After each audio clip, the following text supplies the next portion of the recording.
आज मैं एक बहुत महत्वपूर्ण बात बता रहा हूँ। हमारे देश की प्रधानमंत्री से हम लड़ते भी हैं, झगड़ते भी हैं, नीतियों के लिए झगड़ा भी करते हैं। लेकिन आपकी कौन सी औकात है नवाज़ शरीफ, जो आप हमारे देश की प्रधानमंत्री को मजाक करें। मैं अगर कोई भी चीज़ होती है किसी भी जगह, तो हम भारत एक हो जाते हैं। किसान हमारे देश में बहुत ही अन्न की उगाई करती है और किसान अलग ही एक परंपरा निभाती है, जो प्रत्येक भारतवासियों से, प्रत्येक भारत से मैं हमेशा देखता हूँ किसान की एक अलग ही उम्मीद रहा है और किसान एक अलग ही परिवर्तन की केंद्र बना है। किसान हमारे देश में बहुत ही काम और कार्य क्षेत्र में भी करता है।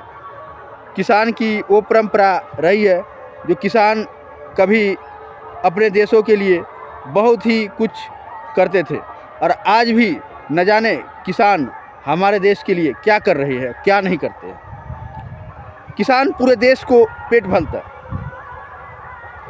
आज कृषि के क्षेत्र में हमारी भारत बहुत ही आगे की ओर चल रहा है। समय सीमा बहुत ही अलग है। आज साइबर फ्रॉड में भी भारत नंबर 1 है। अब साइबर फ्रॉड भी ज़्यादा हो रहा है, भारत में ही नहीं बल्कि दुनिया के अनेकों देशों में, अनेकों मुल्क में भी कह सकते हैं। किसी तरह की झांसा में ना आए। साइबर अपराधी होते हैं और साइबर अपराधी हो सकते हैं। कभी भी किसी तरह के झांसा, किसी तरह के डर में मत आए।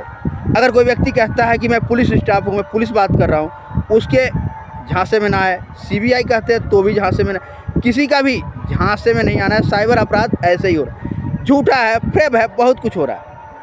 उसके तरह से हम सब भारतवासियों को बचाना है। कभी भी कोई भी काम आजकल ऑनलाइन हो रहा है, फ्रॉडिंग भी हो रहा था, ऑनलाइन हो रहा है, तो इससे हमें बचना है। हम भारतवासियों को बचना है। भारत कैसे बचेगा ये आप लोग तय करेंगे। इस तरह से पूरी भारत की मैं एक परंपरा की बात कहता हूँ। एक किसान हमारे देश में बहुत ही आगे की ओर चल रही है और आजकल गरीब को भी साइबर फ्रॉड के शिकार हो रहे हैं। कभी भी सोच समझ के कुछ कदम जरूर उठाए। साइबर फ्रॉड अंतिम सीमा पहुंच चुकी है। भारत में न जाने कितनी साइबर फ्रॉड हो चुकी है, इसकी आप लोग कल्पना ही कर सकते हैं। यही कहते ही मैं पूरी देश की संबोधित करता हूं। आज पूरे भारतवासियों को बताता हूं कि साइबर फ्रॉड से बचे रहे और अपने भी बचाए, देश को भी बचाए, हर व्यक्ति को जानकारी दे। साइबर फ्रॉड से बचे रहे, किसी तरह के झांसे में ना आए। जय हिंद, जय भारत। जोर से बोलिए भारत माता की।